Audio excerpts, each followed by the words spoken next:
Ketika kau nonton anime, kira-kira apa yang anime tawarkan ke kau? Apa yang menurutmu berpikir kalau anime itu menyenangkan untuk ditonton?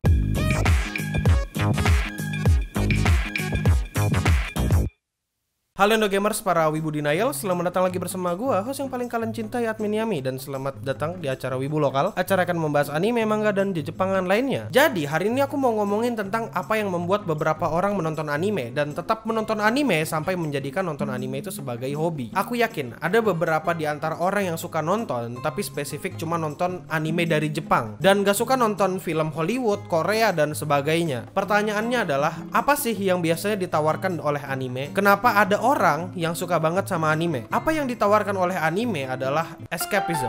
Apa itu escapism? Escapism adalah tendensi dari setiap orang untuk kabur dari kenyataan pahit atau hal yang membosankan, atau bisa juga hal yang gak menyenangkan seperti sedih, marah, dan bosan. Intinya, escapism itu adalah kabur dari kenyataan atau pemikiran penolakan terhadap kenyataan. Dan itulah yang digambarkan oleh anime. Peran escapism dalam anime sendiri sangat besar. Kalau kau mau berpikir sendiri, contohnya itu ada banyak. Ada beberapa anime yang berusaha untuk menggambarkan apa yang gak bisa digambarkan di kehidupan nyata. Hampir semua anime punya cerita tentang kekuatan yang mustahil untuk dimiliki manusia. Kayak misalnya, kayak kebanyakan anime fantasi itu. Ada Naruto, ada Fate, dan banyak lagi yang lainnya.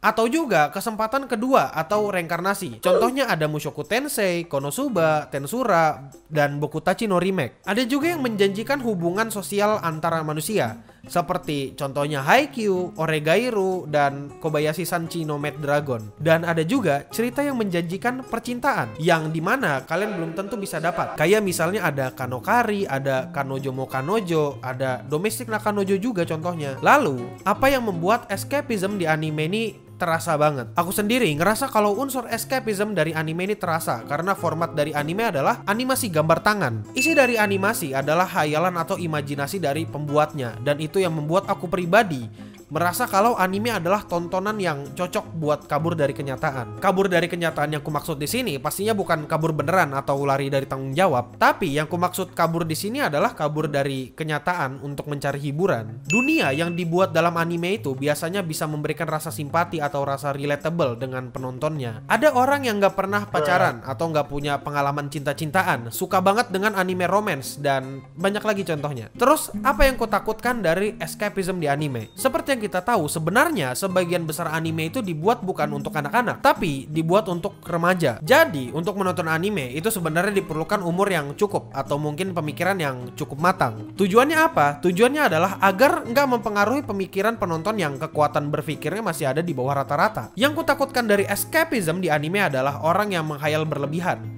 sampai dia bisa mengganggu orang lain atau juga mengganggu kehidupannya sendiri. Seperti contohnya, kita sama-sama tahu ada orang yang merasa kalau dirinya spesial atau dirinya keren banget kalau dia nggak suka bersosialisasi, kayak contohnya dari karakter Ayano Koji atau Hachiman misalnya. Dan ada juga orang yang malas buat ngapa-ngapain sampai nggak punya motivasi untuk hidup kayak Oreki. Bahkan kasta yang terendah adalah ada orang yang pengen jadi psikopat kayak Kaneki karena dia suka nonton Tokyo Ghoul. Masalahnya adalah, bagi orang-orang yang belum matang pikirannya atau daya pikirnya masih sangat rendah, dia bakal menganggap kalau semua itu adalah hal-hal keren, yang dimana sebenarnya itu bukanlah hal keren sama sekali. Tapi itulah yang bikin escapism di anime itu terasa asik. Kita penonton sama-sama tahu kalau anime ini cuma kartun, dan dengan bantuan animator, hayalan dari animasi ini divisualkan dengan indah. Terus, apakah escapism di anime itu membawa dampak yang buruk? Iya dan enggak, tapi kayaknya enggak juga. Ada kalanya kita sebagai manusia merasa bosan dengan keseharian kita. Kita berantem dengan teman, pekerjaan yang rasanya bikin stres, atau sekolah yang bikin capek. Ada kalanya kita pengen melepaskan dan melupakan masalah itu sejenak. Escapism itu nggak semata-mata kau membenci dunia dan mau kabur dari dunia itu. Tapi escapism itu kadang ya cuma mau mencari hiburan atau mengalihkan diri dari kesibukan.